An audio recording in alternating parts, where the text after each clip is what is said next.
Politics 3 గంటల movie show కాదు. Politics వీకెండ్కు theatre నుంచి తెరమరుగైపోయే సినిమా అంతకన్నా కాదు.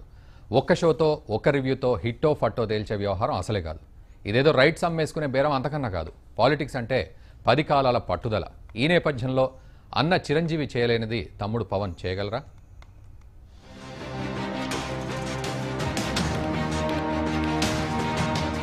జనసేన వ్యూహం ఏమిటి? తెదేపా వైకాపాల పోరులో జనసేన చేసేదేమిటి, చెయ్యగలిగిందేమిటి?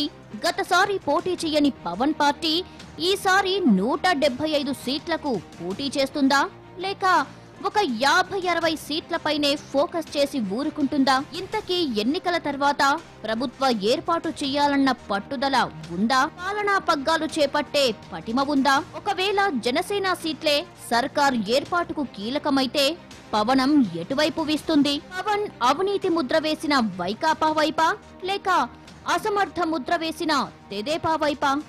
ఆ గట్టునుంటాడా లేక ఈ గట్టునుంటాడా అన్నదే అసలు ప్రశ్న. ఇంతకీ రాజకీయ రంగస్థలంపై పవన్ కర్ణాటక కుమారస్వామిలా కింగ్ మేకర్ కి బదులు డైరెక్ట్ గా కింగే అయిపోతాడా? తనకు కులం లేదని పవన్ ఎంత చెప్పినా ఒక్క సామాజిక వర్గం వారే పవన్ గూటికి చేరుతుండడం పంటి కింద రాయి లాంటి నిజం. తప్పదాట్లు కుప్పిగెంతులు వేసే పొలిటీషియన్లతో పవన్ పొలిటికల్ తీన్మార్ ఆడగలరా? 5 జిల్లాల పర్యటనతో సమస్త కోస్తాను పవన్ గెలవగలరా?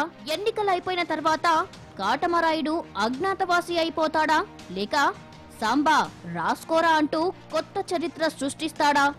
మరో 2-3 నెలల్లో ఫలితం తేలిపోతుంది. AP desk, Bharat.